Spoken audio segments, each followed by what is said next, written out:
We just received information about some aliens about to make contact with us, saying that they're willing to help us develop our new technologies and also help us improve mankind. Ladies and gentlemen, today on Side Proposition, we are reluctant to take this risk.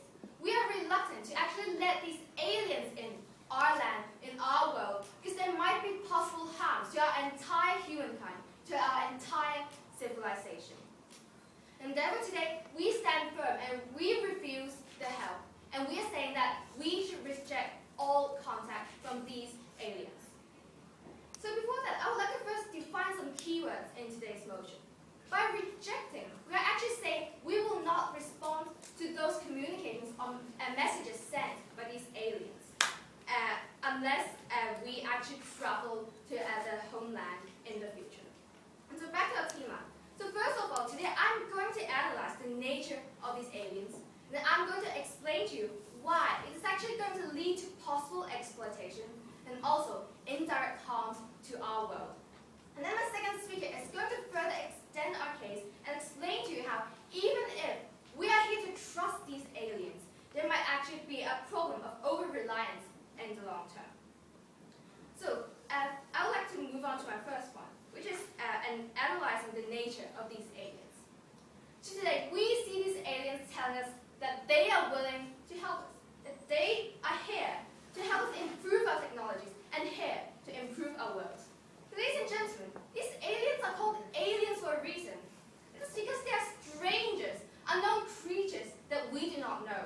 They may have different physical forms, different cultures, different languages, and other different environment and technologies that are different from us. And even for us as humans, since we're small, we're told that we are not allowed to open the doors to these strangers. So why are we here today? To let these aliens invade our world, to enslave us, and possibly even exploit our world. I know, thank you, sir. And also, these aliens also told us they are actually more technologically advanced than us, and they are capable of intergalactic travel. So what does it mean? It means that these aliens are actually more powerful than us, more powerful than humans. They are capable of more greater technology than us. So what will this lead to, ladies and gentlemen? If they are powerful, there's this risk of exploitation. And when there's even a cultural clash, because they have different technologies, different backgrounds, different lives than us, it is actually going to be a possible risk of them invading our country and also destroying our civilization. So even if we are here to let them help us, there are going to be possible risks and dangers to our world. And yes? So you're telling me you've never opened up or contacted a stranger or a person in power? Yes, I understand your point, but today we're talking about aliens, not just simple humans. We're talking about new species that we don't know. We're talking about species that suddenly contacted us and telling us they are willing to help us. So we see that it is clearly different from our friends or other people on the streets telling us they can offer us help. We're letting some aliens, letting them into our world without even knowing what they're going to do. So back to my point. So first of all, with these conditions, when they are more powerful than us and they are unknown to us, there might be the risk of exploitation. We will actually let them enslave humans, invade our homes, and exploit our world. For example, using up our natural resources and also having political interference. And when we, as humans, less powerful than these aliens, and because of our relative backwardness, we might have the possibility of not being able to fight back. So, even if we are not talking about aliens, we can see from our world that under these conditions, there is a possible risk of exploitation. The classic examples would be the sweatshops and also the factories in Africa, because for these companies that place investments in these places, they actually exploit the natural environment, they exploit the workers. And as we see, even if they are actually helping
reject all contact from these aliens.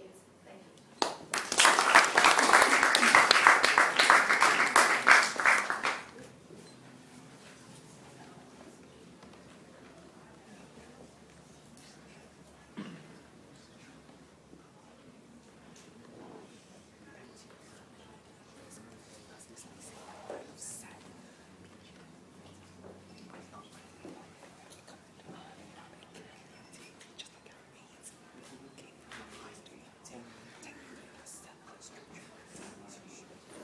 May I now call upon Justin to open the case for the opposition?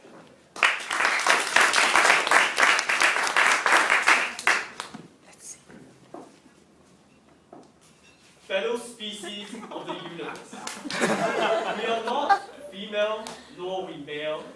We are not Chinese, nor we British. We are species of the universe. We are binded by the common search of benevolence and integration. Aliens are just like you and me. There's no reason not to accept such contact. We on opposition, we're going to prove to you on, first of all, my point on the correct depiction of aliens and why they're benevolent. Second of all, why that this means we should contact them. And my second speaker, Lucien, will talk further upon future interactions with aliens. But before I move on, let us answer two questions brought by side proposition. First of all, who and what are aliens? And second of all, what will they do once they reach Earth? To the first of these, who and what are aliens? Because they told us ideas of some of aliens being strangers, being powerful. We question this to tell you that whether aliens are actually strangers, because we tell you they have already invaded our Earth. We've already seen aliens on planet Earth. And in fact, even if they're strangers or even if they're powerful, this doesn't mean we should reject a contact. They need to prove this on their second speaker. What will they do once they reach Earth? Because they told us that they will exploit our people. And the reason was that they might bring about diseases to planet Earth. Under that rationale, then we should marginalize, we should close off all hospitals on the planet Earth anywhere with any disease. We do reject this justification and tell you that such risk can be dealt by safety precautions. But now let's move on to the more important substantive. Now let's move on to the correct depiction of aliens. They speak it, no thank you. They speak of the devil, we speak of the benevolent. We tell you that despite all the fake and condescending portrayal of aliens, the truth must take precedence. This truth is that aliens are benevolent. This truth is that aliens are just like you and me. Why? First of all, there's already empirical evidence to show us that they contacted us first. And we believe that this first contact, in fact, represents the willingness to form relationships and the willingness to construct this friendship to humans. And this is, in fact, how civilizations have, in fact, developed, as we see, where this is how, in fact, integration is brought about, with contact, the first contact between different ethnicities, between different races on planet Earth. Second of all, I'll take you in a second, we tell you that because they're technologically developed, this shows that they're in fact not evil, because they would have invaded us anyway. They would have conquered our lands and they would have stolen our resources. No, they are not those diabolic neo-colonialists. How do you answer to that? As we've told you, there are possible health risks, economic risks, political risks in this world if we let these aliens in. So why are you still willing to risk these things when we can see that there are possible harms that can be done? So the rationale at the end of the day comes down to the idea of risk, that we might become infected with diseases. We told you already that this is not a good enough justification on the strong relationships and the interaction that we will build with such benevolent aliens. And second of all, we already have measures to deal with such risks. But back to our point, we tell you that even if they're mysterious, even if they're unknown, we believe on side opposition, we should tap into the depths of unknown. Because the absence of knowledge doesn't validate rejecting first contact. In fact, instead, this is exactly the opposite. because communication, in fact, builds assurance that, this is the nature of integration. With greater knowledge, we are able to comprehend aliens better and thus be able to cooperate with them. So second of all, now that we've already shown you the correct depiction of aliens, let's show you why we then should communicate with them. Because we tell you that acceptance of this first contact is vital to express our own benevolence and our willingness to communicate and interact with them. We believe this in fact represents the pinnacle of galactic cooperation and bridging the gap between different species. Communication isn't a vague idea to all of us, whether it's on a personal level to girlfriends and boyfriends, to on the national level between governments and between different cultures. We believe cooperation is the first step to share knowledge and share experiences, thus allowing and building our capability to construct peaceful platforms of interaction.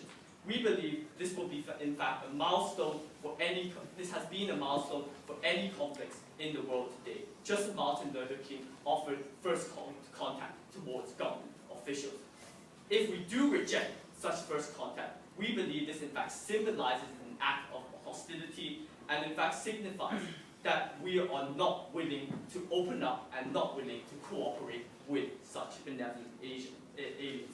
And we tell you that in fact such rejections in the world have already led to greater hostility. Just as North Korea has rejected talks, the six-party talks after 2003, or just as Australia continues to marginalize the Aborigines. Ladies and gentlemen, we believe that in fact contact leads to cooperation, cooperation is integration. And just as my mother told me when I was a little kid, that aliens are bad creatures, I'm very proud on my 16th birthday to go back home and tell her that aliens are my friends.